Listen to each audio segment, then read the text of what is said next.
Hola mis queridas hermanas, hola mis queridos hermanos de toda Venezuela. Hoy es jueves 17 de marzo del año 2016, son las 10:06 de la noche y estamos en vivo en su programa La Política en el Diván. Un espacio para la reflexión, para el análisis, para profundizar en temas de la política y de la sociedad venezolana y de otras sociedades.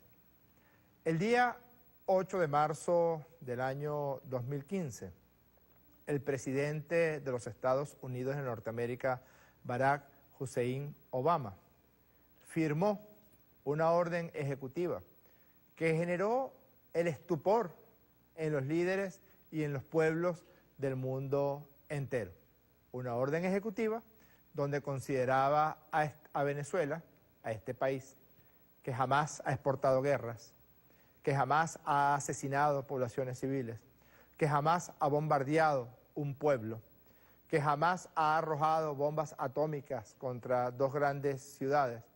Un país que la única ocasión en la que tropas de Venezuela salieron de su frontera, lo hicieron para liberar el continente americano del oprobioso Imperio Español. Pues bien, el presidente del imperio más poderoso y más cruel que haya conocido la historia de la humanidad, firmó esta orden ejecutiva que nuestra querida presidenta Cristina Fernández catalogaría como un hecho ridículo. Recuerdo en esa cumbre de las Américas cuando Cristina le dijo en la cara a Barack Hussein Obama, usando una frase de Juan Domingo Perón, le dijo, mire, yo cuando leí esa orden ejecutiva me acordé de algo que decía Perón, y es que uno puede regresar casi de cualquier sitio menos del ridículo. El presidente Rafael Correa señaló que si no se hubiera dado cuenta que era realidad, hubiera pensado que se trataba de un mal chiste. Y nuestro presidente Nicolás Maduro, junto a todos los líderes del continente americano, repudiaron lo que ha sido considerada la peor agresión que haya recibido Venezuela en 108 años. Pues bien, el día 3 de marzo del año 2016, el señor Barack Hussein Obama ratifica la barbaridad del infame decreto, lo prolonga por un año más, asumiendo que no han podido esos lacayos que, ya queda claro, los factores de poder del imperialismo norteamericano tienen en Venezuela, aquellos que preferirían ver a la población venezolana postrada, aquellos que han generado situaciones de guerra psicológica, de guerra mediática, de guerra económica, aquellos que de forma permanente llaman a violentar la Constitución, aquellos que han asesinado, que han quemado, que han bloqueado vías, aquellos que han atentado contra la paz, contra la seguridad, contra el derecho que todos los venezolanos y todas las venezolanas tenemos a el libre albedrío, a la autodeterminación, a la soberanía. Pero pareciera que el señor Barack Hussein Obama, que ya se le está acabando el tiempo, desesperado, pues ratifica este infame decreto y hace algo, hace unos pocos días, hace unas pocas horas, algo que a lo que nunca antes había atrevido ningún presidente norteamericano. Señala que debe ser derrocado el presidente Nicolás Maduro, señala que hay que sacar a Maduro de la presidencia de la República y que debe haber unas elecciones, no sé bajo qué contexto y bajo qué precepto constitucional estaría establecido eso, para que pueda haber un gobierno que le sea afín, es decir, el gobierno de los lacayos que el imperialismo norteamericano tiene aquí en Venezuela, los que alguna vez Mario Briceño Iragorri, hablaremos de eso más adelante, llamó los pitiyanqui. Ese señor que destruyó Libia, ese señor que invadió Afganistán, ese señor que tiene, entre otros líderes europeos y el caso de los Estados Unidos, completamente sumida en la destrucción a nuestra hermana Siria, ese señor que ha agredido a la población venezolana independientemente de su tinte político, fue acreedor del Premio Nobel de la Paz. Pobre Nobel, pobre paz.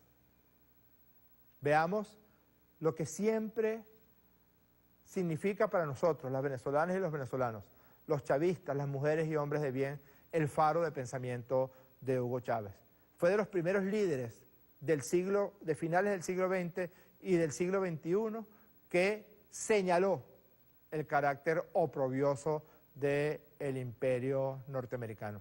Era una voz en el desierto al que se le fueron sumando voces de líderes del continente americano y millones de voces de nuestros pueblos. Aquí está Chávez en las Naciones Unidas cantándosela a el diablo, a George W. Bush. Lo que pasa es que el mundo está despertando y por todos lados insurgimos los pueblos. Yo tengo la impresión, señor dictador imperialista, que usted va a vivir el resto de sus días con una pesadilla, porque por donde quiera que vea vamos a surgir nosotros, los que insurgimos contra el imperialismo norteamericano, los que clamamos por la libertad plena del mundo, por la igualdad de los pueblos, por el respeto a la soberanía de las naciones. Si esos pueblos pudieran hablar, ¿qué le dirían? Yo se los voy a recoger porque conozco la mayor parte del alma de esos pueblos, los pueblos del sur, los pueblos atropellados. Dirían, Imperio Yankee, go home. Ese sería el grito que brotaría por todas partes si los pueblos del mundo pudieran hablarle a una sola voz al imperio de los Estados Unidos.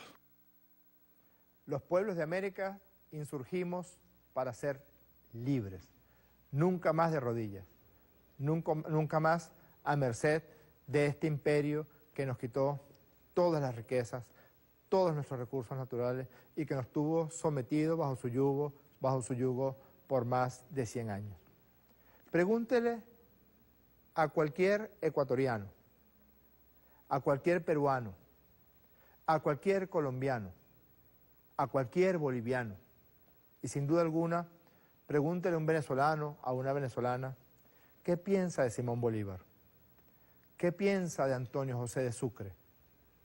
¿Qué piensa de todos esos gloriosos patriotas que salieron a libertar el continente? Usted en Quito pregunta por Antonio José de Sucre y asaltan las lágrimas a los ojos de cualquier quiteña o de cualquier quiteño recordando a quienes consideran su libertador. Ahora bien, pregúntele a un afgano qué piensa de los marines norteamericanos. Pregúntele a las mujeres colombianas violadas por soldados norteamericanos durante el oprobioso Plan Colombia. ¿Qué opina de los marines norteamericanos? Pregunte en Irak, pregunte en Siria, pregunte en Sudán, pregunte en Chile, pregunte en República Dominicana. Y allí la diferencia entre los libertadores y la diferencia entre los imperialistas. Por estas venas corre la sangre de los que libertaron un continente.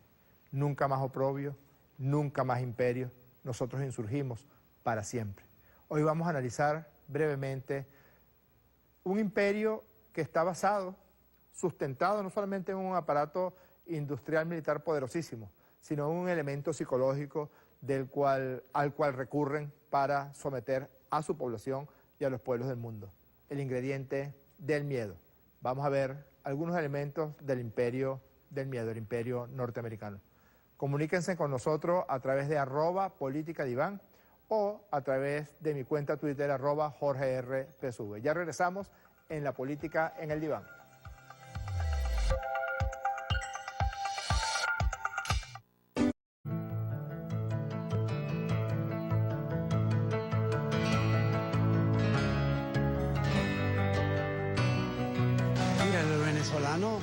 Somos de verdad unas personas, yo creo que los mejores ciudadanos del mundo, porque nosotros somos solidarios, amorosos, generosos, tenemos la cooperación en nuestros trabajadores. La creencia, la fe, la libertad, el humanismo. Somos cariñosos, brindamos amor, que nosotros todo el tiempo queremos paz en nuestra patria. Amistad.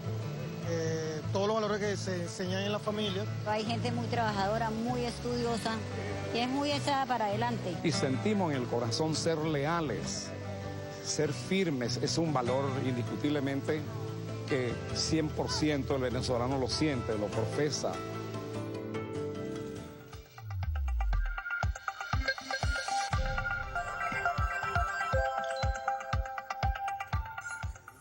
México, Nicaragua, Argentina, Chile, Haití, Hawái, Corea, Panamá, Filipinas, Cuba, Puerto Rico, Guam, Samoa, Honduras, República Dominicana, Alemania, Rusia, Yugoslavia, Guatemala, Turquía, El Salvador, Marruecos, Francia, Argelia, Túnez, Libia, Egipto, India, Birmania, Micronesia, Papúa Nueva Guinea, Vanuatu, Austria, Hungría, Japón, Irán, Uruguay, Grecia, Vietnam, Líbano, Irak, Laos, Indonesia, Camboya, Omán, Laos, Angola, Granada, Bolivia, Islas Vírgenes, Liberia, Arabia Saudita, Kuwait, Somalia, Bosnia, Zaire, Albania, Sudán, Afganistán, Yemen, Macedonia, Colombia, Pakistán, Siria, Libia, Uganda, Mali, Níger e Irán. ¿Qué tienen en común todos estos 70 países? Tienen en común que al menos una vez, porque México fue invadido 10 veces, Nicaragua 12 veces, pero tienen en común que al menos una vez han sido invadidos por el aparato militar industrial norteamericano. Un país que gasta de sus tres, en inglés lo colocan billions, billones, pero realmente es millones de millones, una cifra astronómica de dólares, 1.2 millones de millones los utiliza en gastos militares. Un país que ha generado más de 6,5 millones de muertos civiles en todas esas invasiones o toda la incitación de golpes militares, de golpes de Estado. No solamente las invasiones, no solamente los bombardeos, no solamente los asesinatos selectivos de líderes de países que ellos consideran una amenaza inusual y extraordinaria. También el tenebroso expediente de la incitación, del apoyo y del decidido sostén a golpes militares y a golpes de Estado, muchos de ellos en nuestro propio continente. Todavía está reciente, todavía está en la memoria de los habitantes del continente americano el golpe de Estado que puso a Augusto Pinochet como dictador de Chile y generó más de 5.000 muertos. El golpe de Estado que generó la muerte del presidente Salvador Allende. El golpe de Estado en Argentina. El golpe de Estado en Uruguay, en Paraguay. El golpe de Estado en Brasil. Y no queda ninguna duda de que después de la Cumbre de las Américas que ocurrió en abril del año 2015, en el que los líderes del continente se le plantaron cara a cara a Barack Hussein Obama y le dijeron que no aceptábamos ningún tipo de amenaza, ni ningún tipo de agresión, ni injerencia en los asuntos venezolanos, porque ese es el concepto más elemental. El señor Barack Hussein Obama tiene que respetar a Venezuela, así de simple. Nosotros no nos metemos en los asuntos de los Estados Unidos de Norteamérica, que bastantes problemas que tiene, problemas raciales. El señor Barack Hussein Obama es afroamericano y nunca antes en la historia de los Estados Unidos se habían visto brutales agresiones como las que vemos actualmente por parte de efectivos de la policía en contra de la población afroamericana norteamericana. La grave crisis de salud pública que tienen los Estados Unidos de Norteamérica. La situación de personas viviendo en sus vehículos, de personas que son arrojados de sus viviendas porque no pueden cancelar los onerosos intereses de la banca que además robó millones y millones de dólares y fueron perdonados por la administración de Barack Hussein Obama. Nosotros no nos involucramos porque nosotros no atendemos el concepto de extraterritorialidad. Es decir, no puede un presidente de un país extranjero, no puede una persona que fue electo para regir los destinos del pueblo de los Estados Unidos de Norteamérica inmiscuirse en los asuntos de otro país. Nosotros tenemos derecho a la autodeterminación, a la soberanía, a la independencia.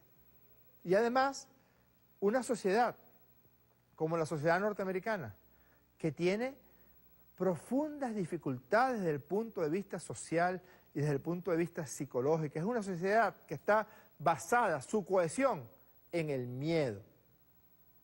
Miedo a los afrodescendientes, cuando los esclavos eran considerados una amenaza, miedo a las poblaciones originarias de esos territorios que fueron ocupados por los llamados peregrinos, luego miedo al comunismo, miedo a distintas cosas, desde las abejas africanas hasta que habían colocado hojillas o armas en manzanas en una celebración de Halloween. La sociedad norteamericana, usted revisa cualquier noticiero de la noche en los Estados Unidos de Norteamérica y cualquiera podría pensar, mira, este país está al borde de desaparecer, algo muy grave debe estar pasando. Cuando en una ocasión bombardearon, creo que fue en el Sudán, hubo un bombardeo que generó 200 civiles en Sudán asesinados por aviones norteamericanos, la noticia más importante de esa noche en los noticieros de Estados Unidos de Norteamérica fue un robo que había recibido una famosa actriz en una calle de Brooklyn, en Nueva York, en los Estados Unidos de Norteamérica. Pero es que el miedo cohesiona, el miedo genera además la sensación de que debe defenderse. Y cuando el gobierno llama y dice que hay armas de destrucción masiva en Irak, pues rápidamente tú crees eso porque todo está basado en una plataforma de miedo que ya te sembraron. Cuando dicen que si tú eres un habitante del Medio Oriente y te llamas y tienes un nombre derivado de tu religión musulmana, entonces hay un riesgo, ahí usted ve a Donald Trump diciendo que hay que prohibir la entrada de musulmanes a territorio norteamericano.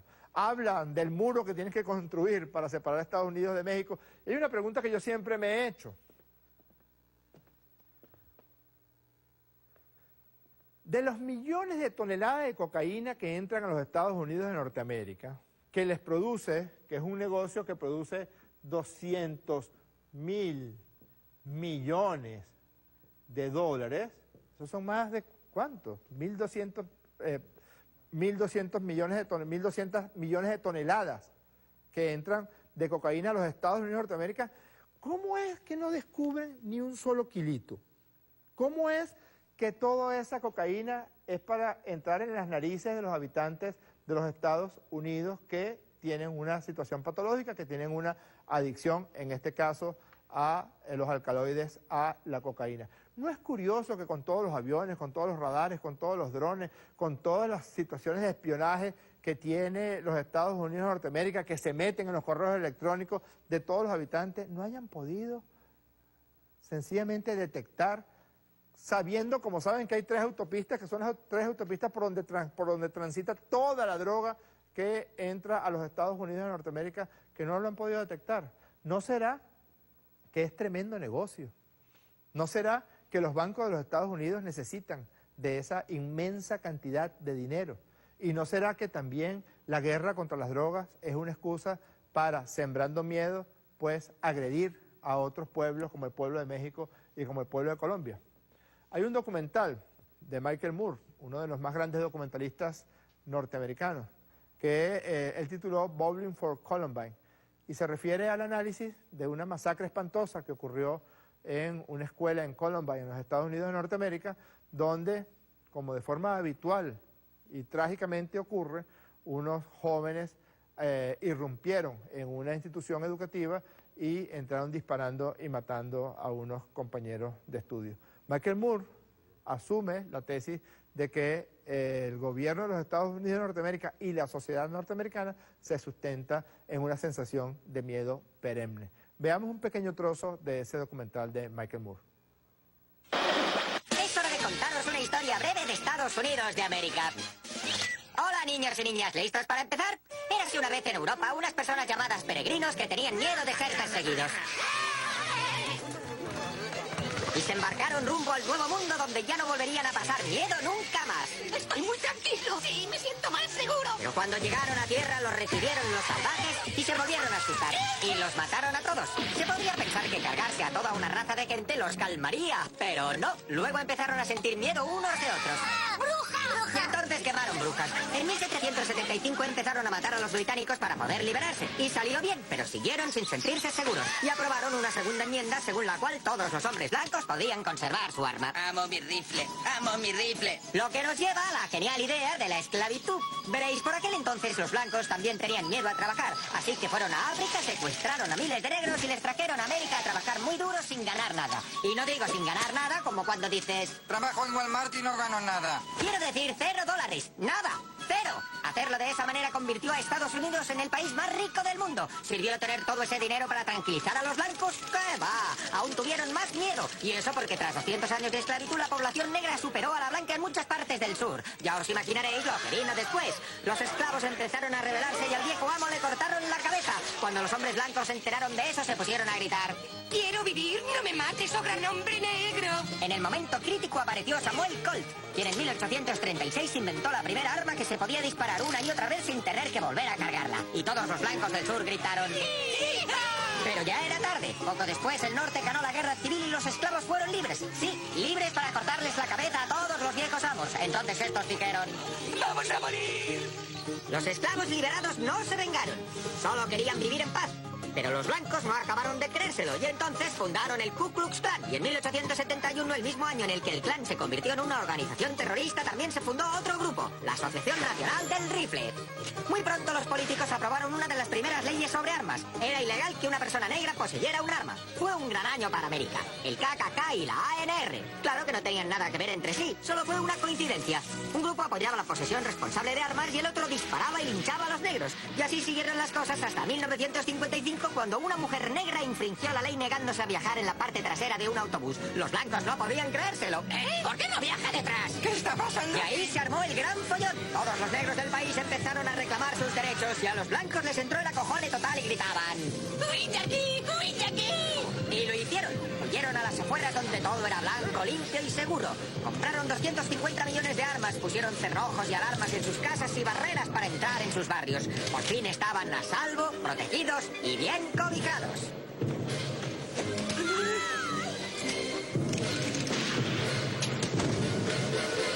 Todos vivieron felices y comieron perdices.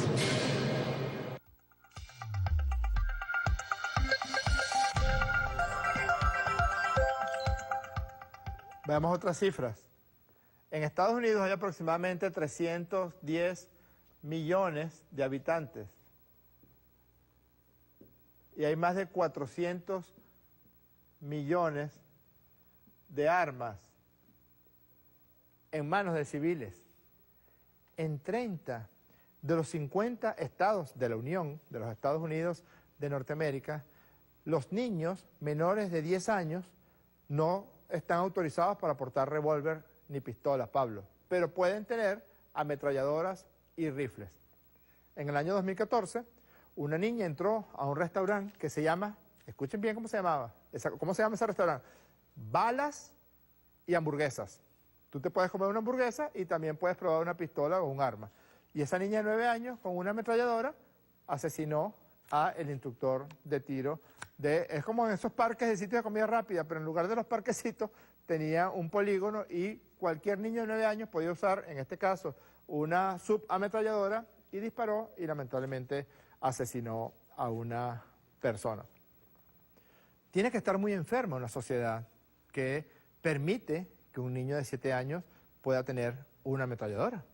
Tiene que haber una patología muy grave, la patología del miedo, en una sociedad donde cada habitante de los Estados Unidos tiene en promedio más de un arma en su poder, incluidos los enfermos psiquiátricos, incluidos los niños, los lactantes, incluidos aquellas personas que no deberían, en buena ley, estar en manos y en posesión de un arma de fuego. Ellos cohesionan su sociedad a través del miedo y también tienen todos los recursos de las guerras psicológicas y mediáticas para exportar su libertad y su democracia. Miren cómo la exportan. Enfadarnos con alguien y, por una mera discusión, lanzar una bomba y matarle o lanzarle un misil. Estados Unidos derroca al primer ministro Mossadegh de Irán.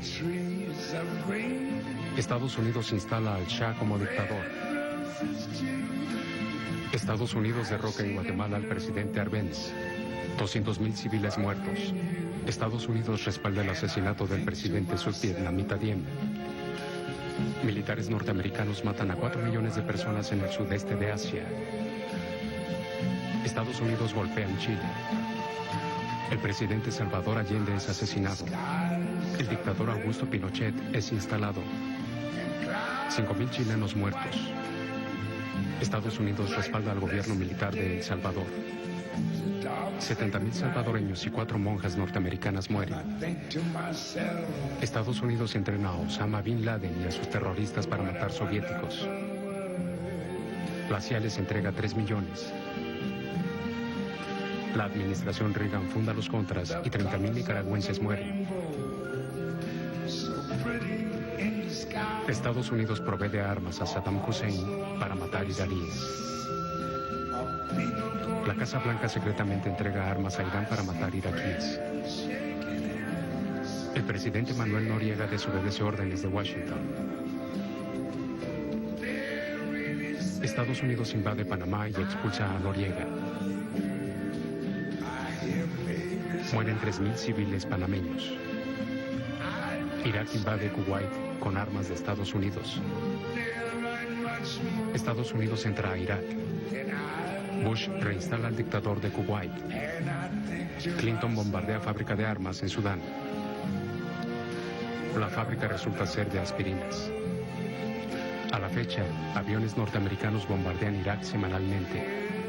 Las Naciones Unidas estiman que 500.000 niños iraquíes mueren por los bombardeos y por las sanciones. Estados Unidos entrega al gobierno talibán 245 millones de ayuda. Osama Bin Laden usa su entrenamiento con la CIA para matar a 3.000 personas.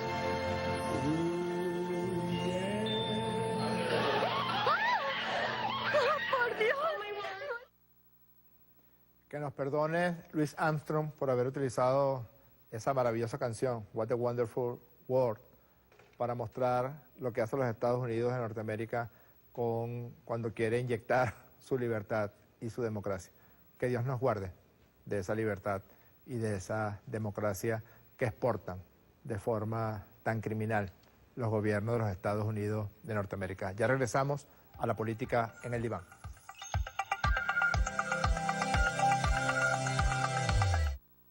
Extendió esta semana el decreto que declara que la situación en Venezuela es de carácter de emergencia nacional para Estados Unidos y le permite imponer sanciones. ¿Por qué lo hizo y han funcionado esas sanciones? ¿Han ayudado a mejorar la situación en Venezuela?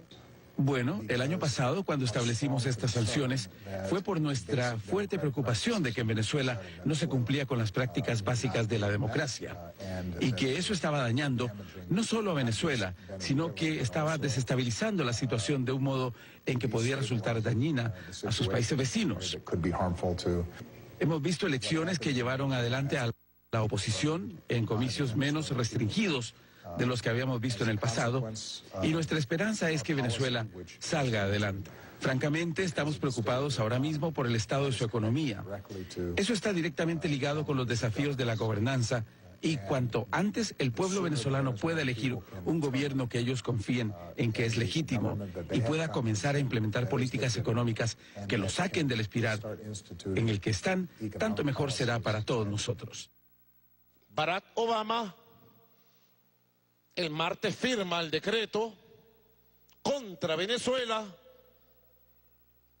y el miércoles emite estas declaraciones contra América Latina en general, atacándonos a todos, pero especialmente por primera vez un presidente de Estados Unidos declara que aquí en Venezuela tiene que haber un cambio del gobierno y dice que es un gobierno ilegítimo.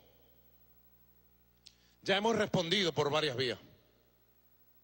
Es lamentable que Barack Obama haya caído en la obsesión antibolivariana, antivenezolana, que en Estados Unidos, en Washington, se ha cultivado durante 2 siglos, desde la época de Monroe.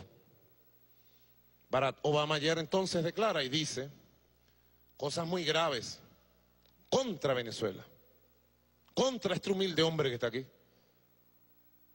presidente de todos los venezolanos y venezolanas, comandante en jefe de la Fuerza Armada Nacional Bolivariana, de una república que jamás ha llevado sus tropas a bombardear y asesinar hombres y mujeres inocentes en ningún lugar del mundo.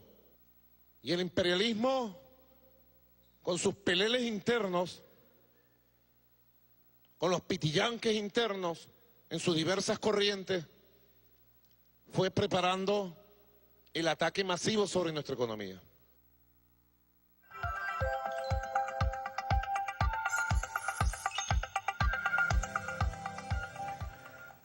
Siempre cuando se acerca el momento de otorgarse el Premio Nobel de la Paz o el Premio Nobel de Literatura, siempre hay alguna controversia acerca de si estuvo adecuadamente otorgado, si el jurado atendió los criterios para otorgar esos premios Nobel. Pero hay 3 premios Nobel que yo sinceramente tengo que compartir con ustedes que me parecieron, que fueron verdaderas barbaridades.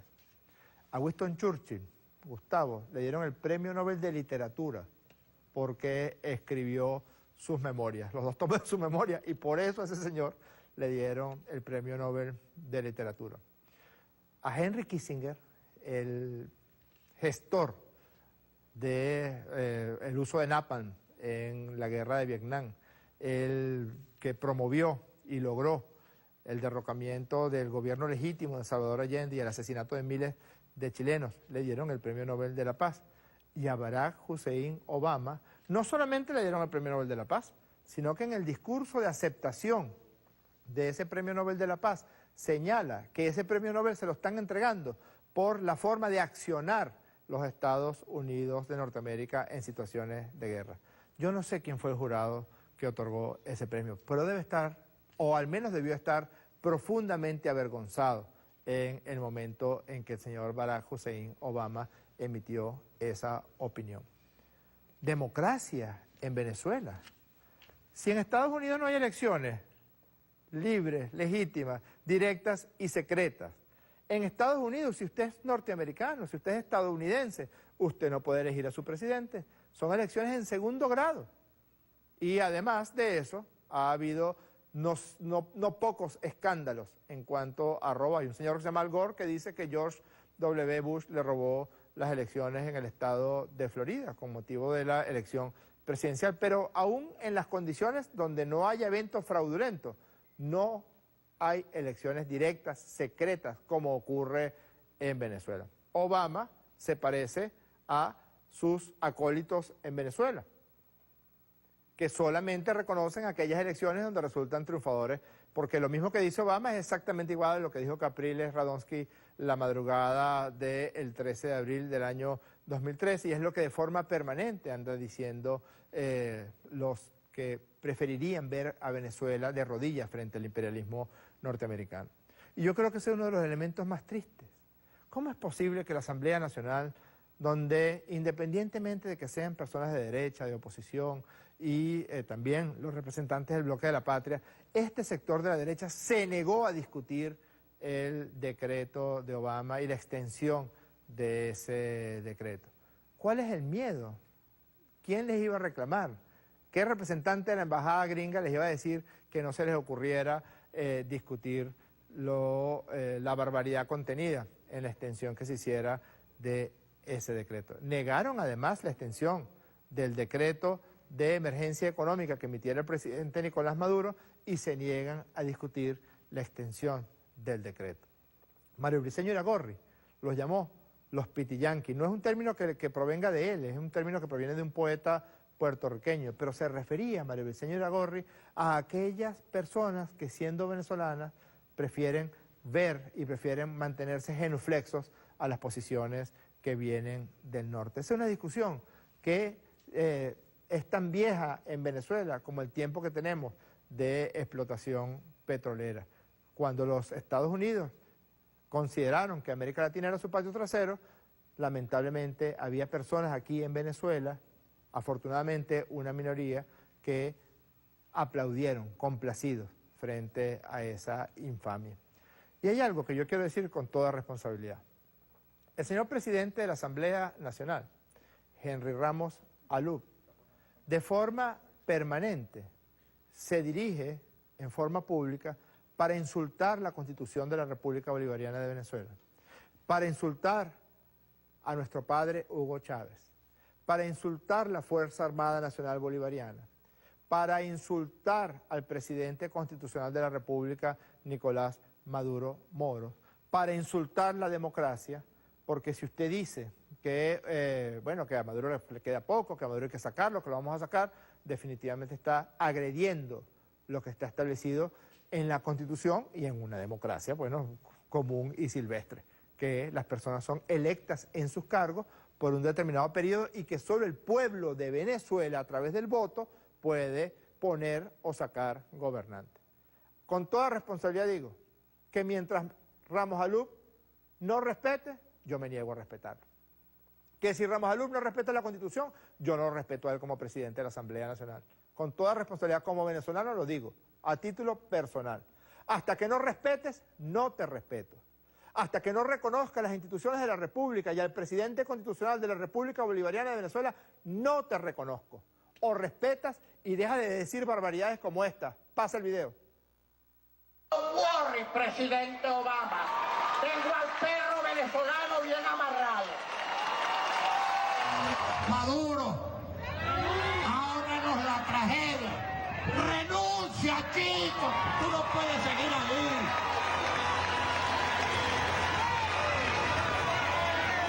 Hazle ese favor a Venezuela. No, que vamos a dejar que el gobierno termine hasta el final para que se achicharre en su propio aceite. Bueno, eso es una irresponsabilidad. Dejar estos 3 años más, que es el término natural de su lapso, de su periodo, y el próximo presidente que venga, que va a ser presidente del cementerio. Nuestra exigencia de que el presidente de la República renuncie para facilitar la salida democrática, pacífica y constitucional que están esperando todos los venezolanos. Una propuesta concreta de salida a esta desgracia nacional que es el gobierno de Nicolás. Frente a un gobierno que está en etapa agónica, en etapa terminal, este gobierno no va a resolver nada. Yo no veo a este gobierno llegando a su término natural, que serían las próximas elecciones presidenciales. No lo veo llegando. No lo veo llegando porque ¿cómo se sostiene este gobierno? Tenemos un motor aquí. Tenemos otro motor aquí. Tenemos otro motor aquí. Y tenemos un motor arrechísimo aquí. Eso lo dice un señor que, imagínense, fue electo diputado y que es presidente de la Asamblea Nacional. O respetas o nosotros no te respetamos. Hablando de sus genitales como si fuera un motor, nosotros vamos a entrar a consideraciones acerca de si ese motor ya se fundió o si ese motor hay que colocarle alguna torre o hay que rectificárselo. Eso es problema de él y de quien en este caso esté en uso de ese motor. Ese no es nuestro problema. Tú tienes que respetar. Si no respetas, pues sencillamente no te reconocemos.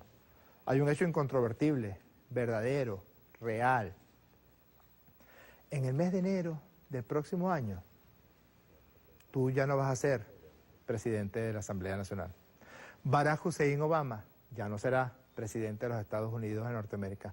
Y Nicolás Maduro seguirá siendo presidente constitucional de la República Bolivariana de Venezuela.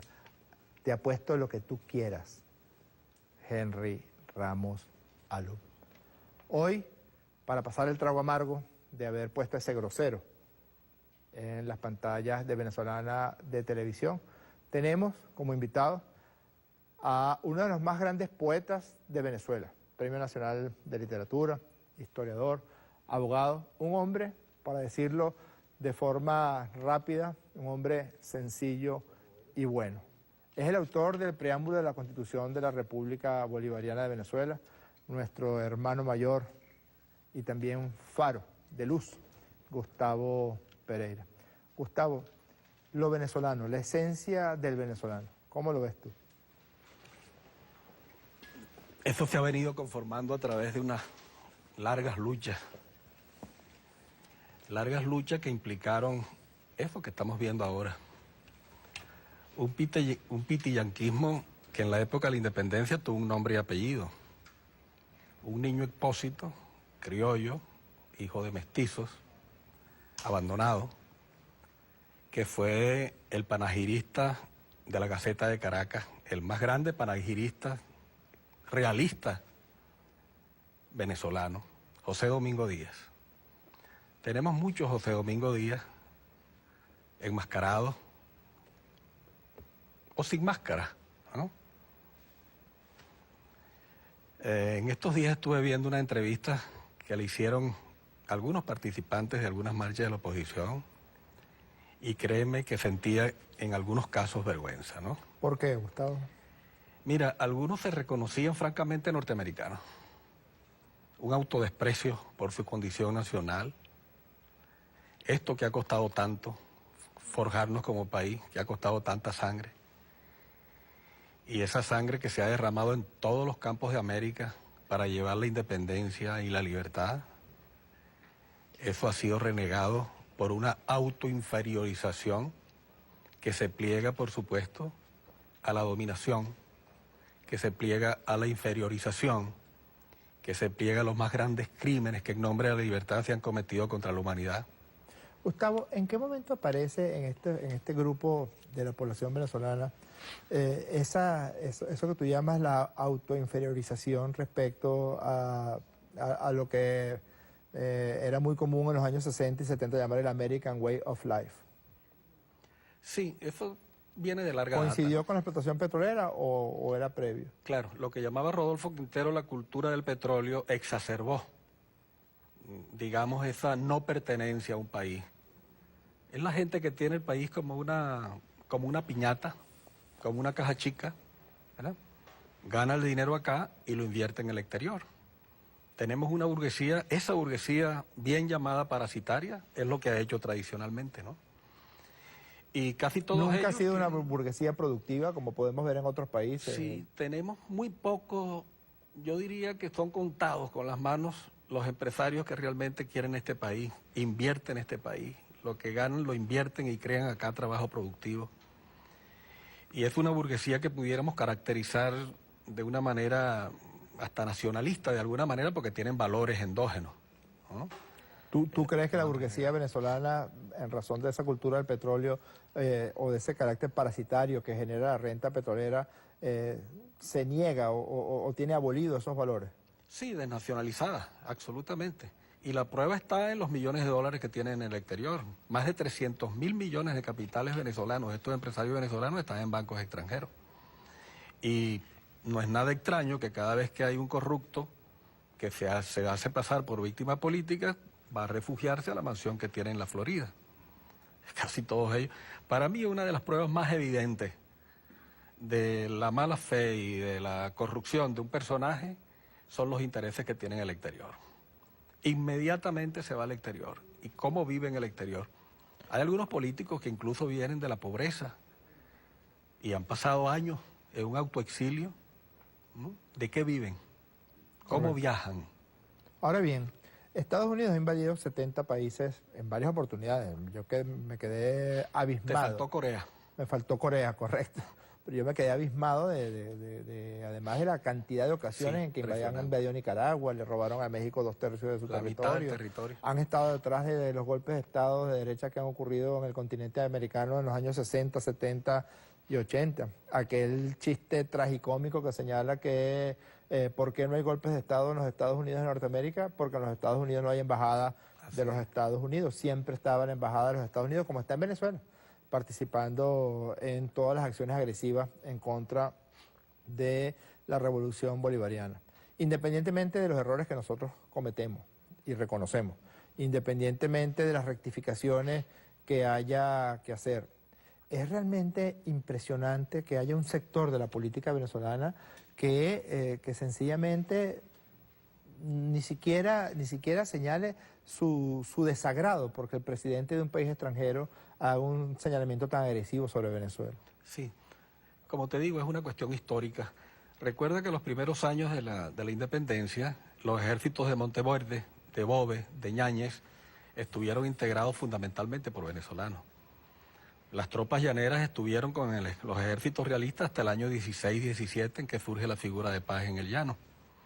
Y la única zona liberada que quedaba en el país era la zona de Oriente. La isla de Margarita, en una gesta heroica, ya a partir del año 13 era libre, y por eso la expedición de los Cayos de Bolívar, las dos expediciones de Actí llegan a Margarita, y tiene el Oriente como base de operaciones, y luego la captura de Guayana, que es, por supuesto, la base de operaciones que permite todo lo demás. Y al mismo tiempo, sin caer en ninguna tentación chauvinista, también ese ejemplo de heroísmo que han dado los venezolanos también a lo largo de la historia. Yo estaba revisando y es muy inusual que un ejército trascienda la frontera de un país y lo haya hecho como lo hicieron los zarrapastrosos estos que siguieron al Libertador para liberar el continente, solamente con un afán de libertad del continente. Con el mismo Libertador siempre señaló que su más preciado título era el título del Libertador. ¿De dónde crees tú que proviene esa gesta heroica que pareciera también como presente pues en el espíritu de las grandes mayorías? Recuerda que la gesta heroica comenzó con la resistencia indígena. Ya había habido la resistencia africana cuando fueron esclavizados millones de africanos para las colonias españolas en América. Y luego lo que ocurrió en los Estados Unidos, que fue una cuestión bárbara, ¿no? Un verdadero holocausto. Primero con los indígenas, que los exterminaron y los hicieron en reserva. Pero recuerda tú que eso costó mucho la conciencia de patria, y para que la patria fuera la América, nuestra patria es América, decía Bolívar en Cartagena ya. Eso costó mucho, eso no fue fácil. No es fácil que la conciencia de patria penetre profundamente en el espíritu de alguien, sobre todo cuando se tienen las tentaciones de eso que tú hablabas del American Wildlife, ¿no? Esas son tentaciones, las tentaciones del tener sobre el ser, las tentaciones de lo superfluo, de lo banal, sobre lo auténtico, ¿no? Mira, en la vida se puede vivir con muy pocas cosas. Para ser feliz no se necesita tener posesiones de muchas cosas, ¿no? Hay un verso de Nassim Hamed, un poeta turco, no sé si lo conoces, que dice que poco necesita un hombre para ser feliz, un pedazo de suelo y un pedazo de cielo. Así me pasó recientemente a mí en un centro comercial, en donde pensaba ir a comprar una linternita, unas cosas, y entonces me puse a ver las vidrieras y salí muy feliz, porque dije, qué feliz, no necesito nada de lo que vi allí. Y ese concepto de patria, porque te confieso que viendo a Ramos Alú o viendo las cosas que, cómo voltean estos diputados de la derecha para no escuchar o para hacerse los locos respecto a lo de Barack Obama, como si es que las bombas que Dios nos guarde arrojaría una situación de agresión militar de Estados Unidos solamente tendrían como destinatario bomba mata chavistas, a las y los chavistas. Es preocupante, independientemente de la diatriba política, pero es preocupante que ya haya un acuerdo, que ya haya una contumacia entre habitantes de este país que nacieron en Venezuela y que tienen su mirada puesta en el norte. Si tú tuvieras que darle un mensaje a las generaciones por venir, a esos niños que ahora crecen, a esos adolescentes que están en el liceo, a los jóvenes que están en la universidad, ¿qué le dirías? Que duden en primer lugar de todo, como decía Mar, ¿no? Y luego que se informen de las realidades. Mira, yo vengo siguiendo desde que era niño tal vez, porque no creo que a nadie le gusta que le engañen, y menos a nosotros, una vez que adquirimos alguna conciencia elemental de dignidad de patria, quiero decir.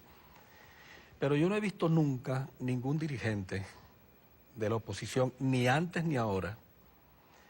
Ocurre algo en Cuba, ocurre algo en Argentina, ocurre algo en algún país que tenga o que se proponga tener un gobierno democrático, y uno los ve declarando contra esas dictaduras castrocomunistas, que era el adjetivo que le ponían favorito, ¿no? Pero nunca he visto una declaración suya contra la masacre de los Estados Unidos en Vietnam, por ejemplo.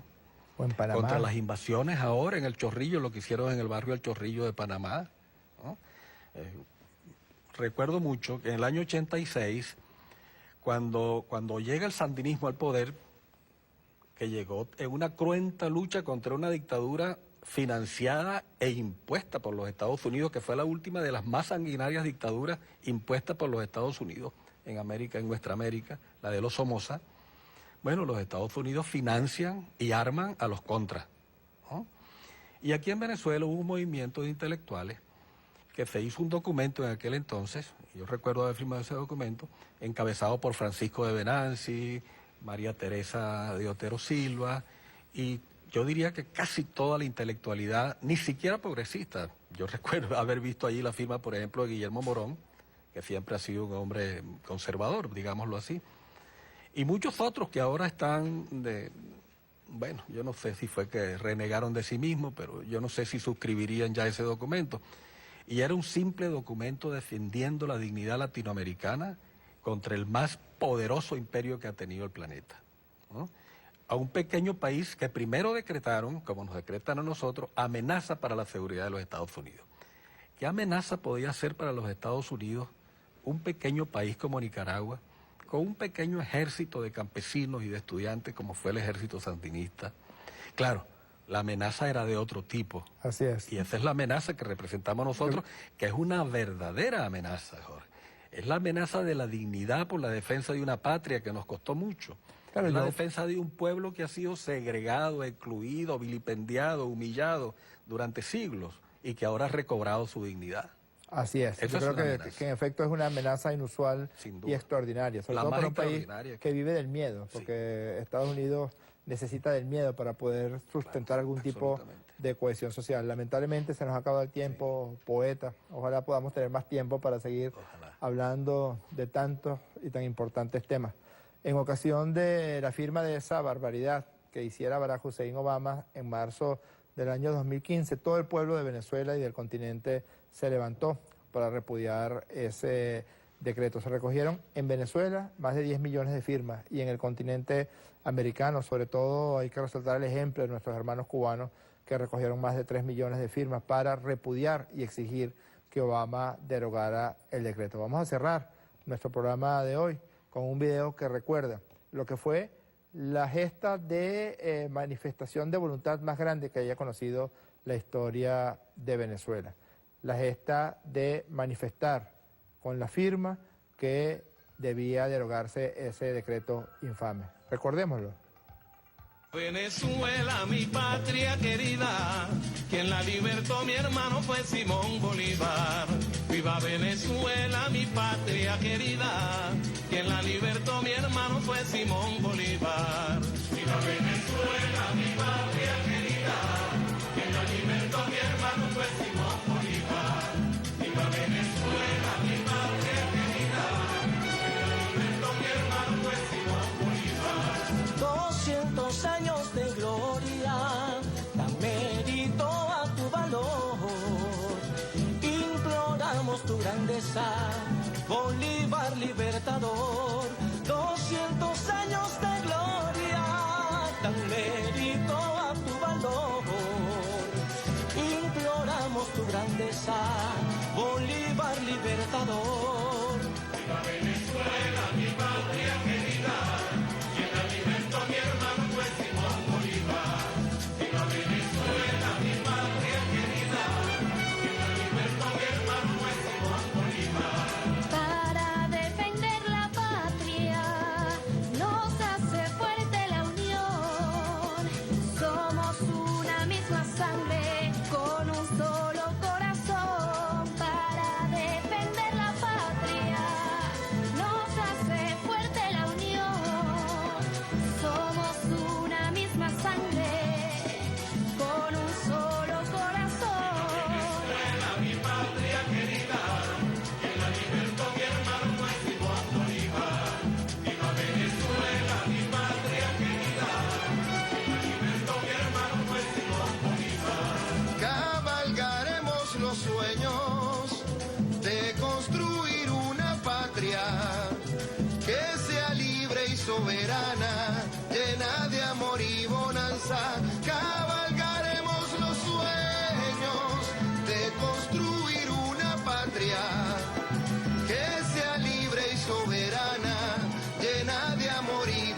esperanza. Viva Venezuela, mi patria querida.